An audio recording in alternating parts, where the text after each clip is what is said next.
I'm not expecting anything special in 2012 around December 21st.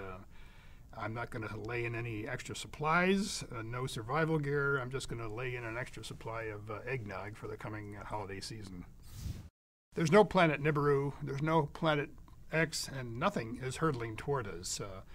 But there have been claims on the internet that there is a planet called Nibiru, 4 times the size of the Earth, that's going to come close to the Earth or smack it in December of 2012. But there's no telescopic evidence. There's no evidence that it's perturbed any of the inner planets or the outer planets, which it would have to do if it were in an orbit around the sun. And so there's no evidence whatsoever. And as Carl Sagan pointed out many times, extraordinary claims require extraordinary evidence, and there's no evidence whatsoever for Nibiru. The Mayan calendar does not end in 2012. They have terms that they use for long periods of time, much like we have terms for long periods of time, like a decade, a millennia. The Mayans had something called the long count, which was 5,125 years long, and that's what's coming to an end on December 21st, 2012. But a new long count begins on December 22nd, 2012, much like our own calendar ends on December 31st, and a new calendar for the next year begins on January 1.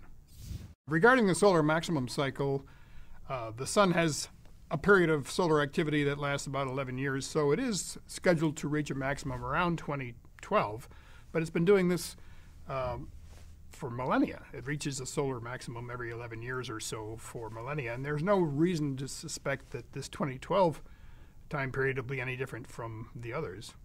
Now, as far as the Earth's magnetic field goes, there is, in historic time, pole reversals, north to south, south to north, but that sort of pole reversal of the Earth's magnetic field occurs on 400,000 year timescales, and it takes thousands of years for that change in polarity to take place.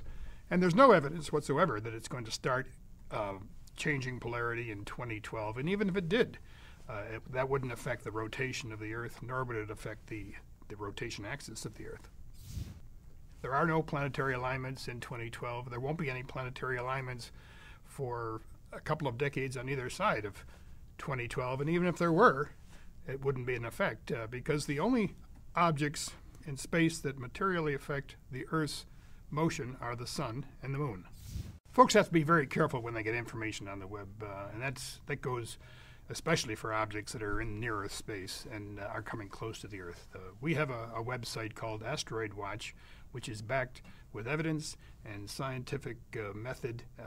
If we put something out there, it's the truth. If you go to other websites and they're putting things out without evidence, without science, don't believe it. You have to be very careful where you go for your information.